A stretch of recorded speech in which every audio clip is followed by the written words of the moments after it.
Well, here we all are. Well, some of us, many of us, a few of us, welcome.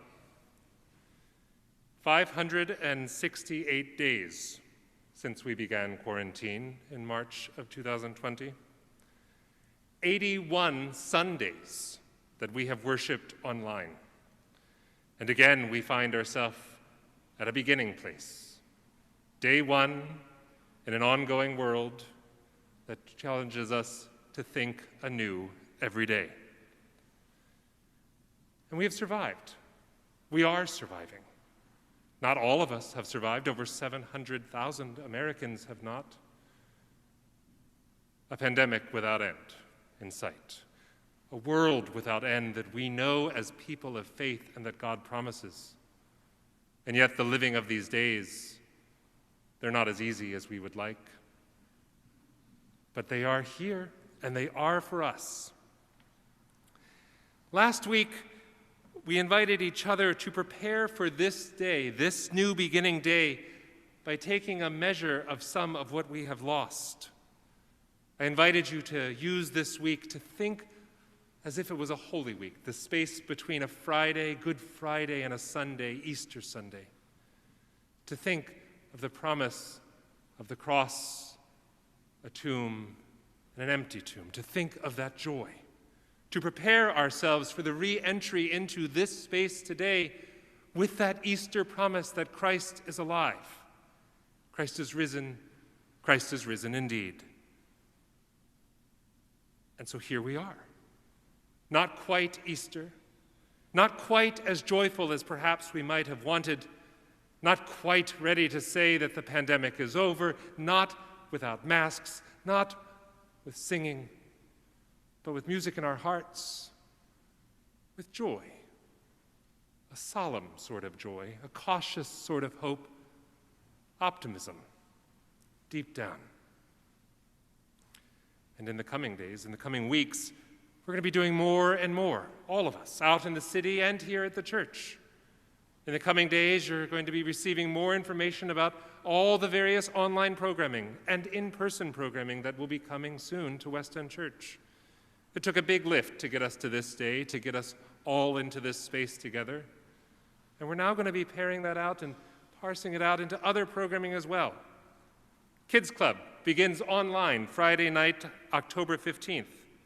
Online church school for all ages will be from 10 to 10:30.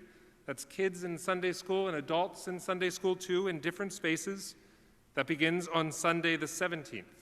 That will be online only, and it will end at 10:30 to allow anybody that wants to come in person some travel time. We're working on some times to get together in the park for some fellowship and some fun before the weather turns. And you're going to hear Nathan announce this morning a new series of anti-racist conversations for all of us. This will be 2 tracks. Bridget and I are co-teaching these. Advent will be here before we know it. Christmas is around the corner. We have special children's programming coming in for that, and yet again, a reimagined pageant. And of course, in just a few weeks, we will welcome a new musician to our midst. Henry Lee, an incredible organist and pianist, someone with a heart and a joy for faith and making faithful music, will join us and members of the choir in making new music again for us. There is so much to look forward to. So last week, we looked backwards over 18 months and measured what we lost. Today, we arrive and it feels like a gift to be here. And there is more coming soon as well, past, present, and future. Church. Psalm 8 that we heard this morning by Mark begins, "O Lord, our sovereign, how majestic is your name."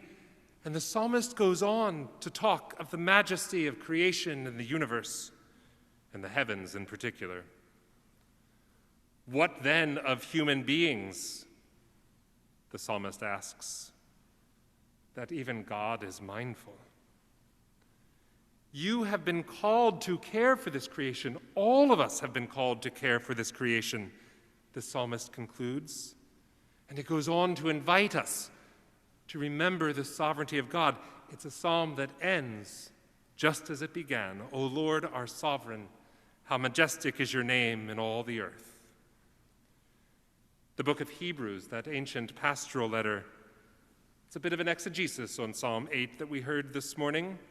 It's almost the recording of another sermon, a sermon that we ascribe to Paul, written to an ancient church. And it connects the work of Psalm 8 to the life and death of Jesus of Nazareth, the brown-skinned Jewish man who lived in Palestine and whom we call Christ. This Jesus, this God incarnate, who became one of us, to be ordered in creation along with us, is who we proclaim saves us.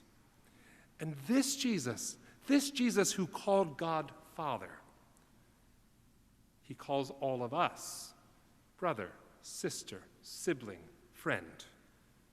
And he doesn't do this quietly. He does this loudly and boldly, the writer of Hebrews tells us.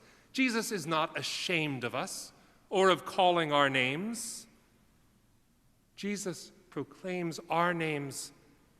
We proclaim his name. And God delights. Neuroscience tells us that our brains fire in a specific and highly activated way at the sound of our own name. We knew this before neuroscience told us this. We know that there is nothing sweeter than the sound of our own name when said by a beloved.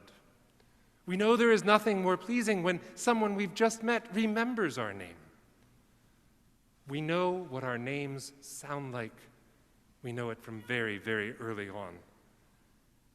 And Jesus knows our names too, and calls our names, and proclaims our names in the sanctuary. God proclaims each of your names. The calling of names, the proclaiming of our siblings, of our friends, our beloveds, it calls us in.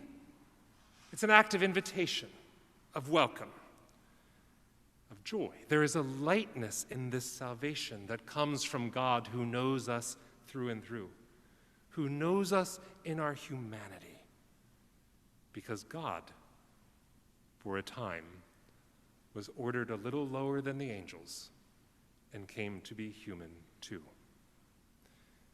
And as God goes, so may we follow. We too may follow this Jesus who taught us all, who prayed for us all, who heals us, who beckons us forward. And in all of this, Christ is both present and sovereign. And so wherever you are this day, we are not apart from the reign of God. We are a part of the reign of God. We are a part of the reign of God that is liberation for the captive and hope to all who are finding themselves enslaved by whatever enslaves us. The reign of God that is to come on earth as it is in heaven. You may remember that that's another teaching of Jesus when asked to pray and to teach us how to pray. Gives us the language, the reign of God to come on earth as it is in heaven. Thanks be to God whom Jesus called Father. Thanks be to God who we call Jesus.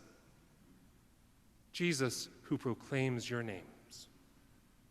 Cambridge, Nathan, Bill, Kim, Van, Paul, Susan, Glenda, Judy. God proclaims your names in this sanctuary. Narvi, Esau, Terry.